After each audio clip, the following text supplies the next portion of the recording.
Ontem, durante um evento na Bahia, para anunciar obras em rodovias que o MST pode queimar depois, né?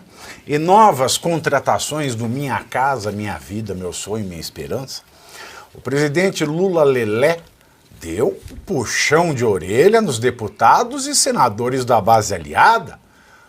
Lula Lelé afirmou que a bancada precisa aprender a se defender, não levar desaforo para casa, e ainda disse que os críticos ao seu governo não valem uma titica de cachorro.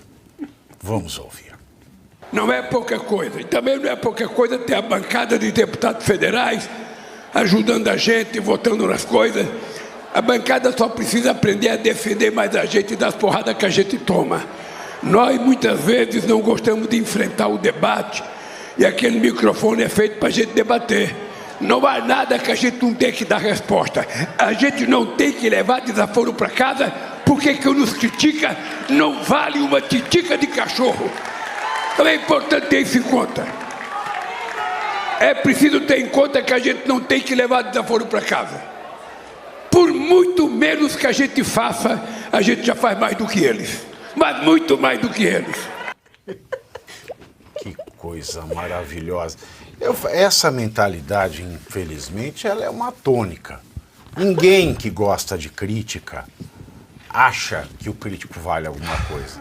E como o professor Sono lembrou aqui, a frase do presidente Tancredo Neves, né, que nem chegou a assumir o Tancredo, né, professor? Foi o Ulisses Guimarães. Ulisses Guimarães, desculpa, Ulisses Guimarães, né, que comandou o Congresso durante a Constituinte e sumiu num helicóptero. Tem gente que diz que o Ulisses Guimarães não morreu, ele está com Elvis, que o combustível da política é a saliva. É o debate dentro da política é a crítica. Mas quem não gosta de crítica tem essa tendência. Quem tem tendência a ditador, é claro, que reputa o outro como titica de galinha. Não pode ser criticado nunca. Isso é um grande mal, né, que a gente enfrenta, e está aí o salvador da democracia dizendo tudo aquilo que Mussolini diria, né, Geisel? Exatamente esse é o meu comentário. O Lula é uma pessoa pública, assim como todos esses daí, que ele deu o conselho de não aceitar as críticas. Eles são políticos e eles estão ali para propor ideias políticas que vão mudar o rumo do país. Então é evidente que você tem que aceitar as críticas.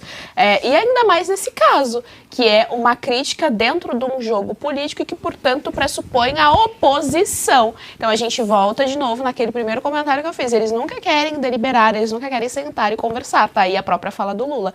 Eles querem que simplesmente não se leve recado para casa, falas dele, tá? Não se leve recado para casa e eliminar o outro do jogo. Então, assim, não aceita oposição porque parte de uma premissa tirânica. A premissa tirânica é ou você pensa como eu penso, ou você não tem direito a existir, você não tem direito a falar, você não tem direito a participar do debate público e do debate político. Agora sim, cara, é impressionante como ele se sente completamente confortável para falar das coisas mais absurdas. Ele fala que por mais que nós façamos menos, nós ainda fazemos mais que ele. O cara se sente completamente confortável para falar, olha, se nós aqui formos um bando de vagabundos e fazer assim o mínimo do mínimo esforço e prender um pouquinho de nada, nós já estamos fazendo mais do que eles. Será que ele não está falando de corrupção?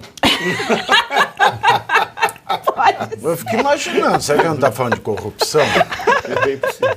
É possível, porque vale lembrar, teve o escândalo da Barra de Ouro no MEC, né? Pois é. Né? Mas você sabe o que é isso? Isso é a famosa sinalização de virtude. A esquerda parte da premissa, Thomas Sowell faz isso muito bem naquele livro Os Ungidos, que é excelente, vale a pena a leitura, de explicar como a esquerda, mundo afora, né, se sente completamente abençoada, ungida mesmo, elevados intelectualmente, espiritualmente. Todos os outros são hereges, por isso não tem direito a falar, a existir a nada. Então ele parte dessa premissa, por isso que ele solta esse absurdo, é a concepção religiosa de política. Também, né? Tem lá né? o Raymond Aron, né, que foi um filósofo contemporâneo de Sartre.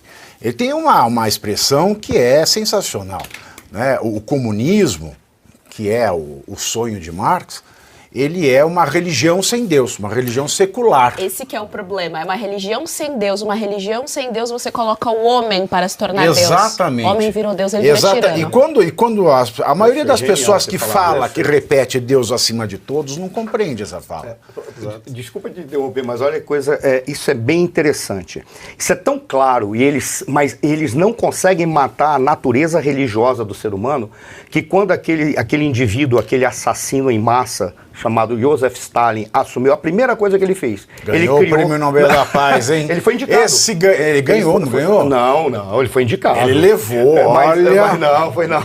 O Stalin, a primeira coisa que ele fez, ele criou uma religião secular para cultuar um deus que estava lá mumificado, que era o Lenin. Faziam romarias em volta lá para verificar e tocar no cadáver do Lenin como sendo uma personagem divina. Porque eles sabem da natureza religiosa do homem, mas eles não têm Deus, eles precisam matar Deus. A única coisa aí, para voltar na questão do Lula, eu já encerro aqui, eu não consigo discutir com o Lula sobre essa questão que ele falou que não vale uma titica, porque de titica ele entende. Ele pensa titica, ele fala titica, eu não sei o que ele come, mas ali ele tem capacidade para falar sobre titica, porque é a natureza dele. Ele foi indicado, Mussolini também foi indicado, e depois ele criou o Prêmio Stalin da Paz. Dentro da União Soviética, eu fiz essa confusão. Ele ganhou o prêmio que ele criou. Você sabe que aquele austríaco na Alemanha também foi indicado por gozação, lá na Suécia, no parlamento sueco, mas também foi indicado. Para indicar o Prêmio Nobel da Paz, até o Lula foi indicado. Entre 303 ficou na classificação 298, eu tenho impressão. Dos 303 indicados. Foi ano passado, alguma coisa assim. Mas qualquer um pode ser indicado. E mesmo nessa posição de controle, né, no controle da situação, né, com esses ambientes domesticados que a gente estava falando, com opositores sendo perseguidos, com a principal liderança da oposição já inelegível, à vontade para falar as maiores besteiras que forem sobre economia, sobre qualquer assunto, mas mesmo nessa posição, repara como está sempre mal-humorado o Lula, né? Ele vem a público sempre esbravejando, num tom de cansaço, ou de raiva, ou de incômodo. E nesse caso estava dando bronca nos próprios aliados, está reclamando que a base aliada não o tem defendido. Então você imagina, né? Se os petistas, se a esquerda do Congresso não está vindo a público, segundo o Lula, para defender as declarações dele, é porque a coisa está feia mesmo, né? Se nem o pessoal do PSOL, o pessoal do PT está comprando briga, está indo para cima, é porque está feia a coisa. E aí eu acho que isso é o que incomoda ele, Geis. A gente estava falando de o que ele vai sentir, né? A imprensa está do lado dele, está tudo correndo como antes, os velhos esquemas voltaram, está tudo bem, mas o que o incomoda, eu tenho a sensação, é a falta de apoio parlamentar, porque aí é que ele precisa, e aí ele sabe que é o grande risco, né? É isso que aconteceu com Dilma Rousseff, por exemplo, com o próprio Fernando Collor. Então, acho que ainda não estão dadas as condições para um impeachment. Ontem a gente até estava falando disso aqui na mesa, mas começa a aparecer no radar. Se for no andar da carruagem, se for seguido esse ritmo, se vier uma crise econômica mais forte, que já começa a surgir, com a falta de apoio parlamentar que ele já tem, não consegue mais votação para nada. Teve todas as pautas que o governo defendia nas últimas semanas derrubadas e as da oposição mesmo liberando saindo bilhões e bilhões, né? A mesmo custa batendo de recordes e recordes de liberação de emendas. Com uma esplanada dos ministérios inchada, com cargo para dar e vender. Se mesmo assim, com todo esse aparato estatal, ele não está conseguindo apoio no Congresso Nacional e não está sendo defendido nem pela ala mais ideológica, pelos petistas, pelos psolistas, é porque aí a coisa tá feia. E acho que é isso que explica um pouco desse mau humor do Lula, e aí ele vem a público com essas declarações, tentando de alguma forma apostar no populismo para tentar se salvar, para tentar trazer a base dele junto, mas não está dando certo, né? Ele está dobrando a aposta no que está dando errado. Então a ruína está feita. Caio, só é o dólar que está subindo, por isso que ele está tão bravo? Eu acho que outro ponto da fala dele, que para mim me soou como uma confissão, foi, parafraseando ele aqui, né, trazendo uma aspas, na verdade, ele falou, nós muitas vezes não gostamos de enfrentar o debate. Ele falou isso ali para o pessoal dele, da base dele. E é uma verdade, foi uma confissão, eles não gostam de enfrentar o debate. Por quê? Porque a hipocrisia não se sustenta. E isso nós vimos, historicamente, na nossa trajetória no jornalismo, né, todas as vezes debatendo em alguns outros lugares, emissoras com esquerdista, é isso que acontece. Ou ele vai subir nas tamancas, ficar estressado, levantar, dizer que você é fascista, antidemocrático, né? Ou simplesmente aquele debate nem vai acontecer. E olha a diferença, né, Caio? O Bolsonaro saía todo dia de manhã, ia lá pro cercadinho com repórteres hostis a ele, que faziam perguntas difíceis, que muitas vezes levavam ideologia para as perguntas, mas fazia isso todo dia. Era uma tradição ação do governo. Ele ia para o cercadinho e falava com repórteres que iam para incomodá-lo. O Lula não, foge, só fala em ambientes controlados. Exato. É uma confissão, eu acho que demonstra a que a esquerda passa hoje, o que a esquerda passa, né? Nós temos aí diversos deputados, senadores que vieram de uma leva nova, como o Nicolas Ferreira, por exemplo, né? Coloca o Nicolas para debater com um desses deputados, vamos ver o que vai acontecer. Então eu acho que o Lula tem completa razão nessa confissão dele de dizer que eles não têm mesmo, ele está implorando ali para as pessoas, por favor, me defendam, vão para o debate, mas infelizmente ele está pedindo para pessoas com baixíssima capacidade de assim fazer. Se você fizer uma regra de jogo assim, vamos ter um debate, é proibido falar fascista, é proibido falar democracia, é proibido falar genocídio. Não vai acontecer. Vai ficar um dos lados, vai ficar Acho que o debate vai ficar...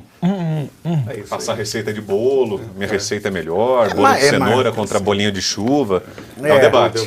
E também não pode falar nem Lula nem Bolsonaro, porque você conversa com gente, você fica assim, e o Bolsonaro, você fica, e o Lula. Então você tem que proibir, para ter debate, você tem que proibir fascista, genocídio, Lula, Bolsonaro e democracia. Aí você estabeleceu a regra do debate. Será que sobra debate no Brasil? Não, vão faltar ideias, né? É esse o grande problema. Não tem capacidade argumentativa para interpretar. Olha que coisa curiosa. Houve uma época que os marxistas faziam muito bons diagnósticos. Na época eles nunca estavam perto do poder, eles eram apenas indivíduos que tentavam se dizer que eram educados, mas isso passou faz muito tempo. O problema é que eles não se sustentam no argumento. Porque eles perceberam que mesmo para fazer diagnóstico, a teoria deles não serve mais. Porque eles não acompanharam a tecnologia, não acompanharam o capitalismo, não acompanharam o desenvolvimento da sociedade, não acompanharam o entendimento da democracia, eles não acompanharam nada. Eles deveriam estar junto com a roca e a máquina de fiar nos museus da história. Mas eles estão aí, atrapalhando todo mundo. Eles não se sustentam. Esse é o problema. Por isso que ele cometeu esse ato falho. A gente não gosta do debate. Eles não gostam mesmo. Foi um ato, confessou ali. Eles não podem.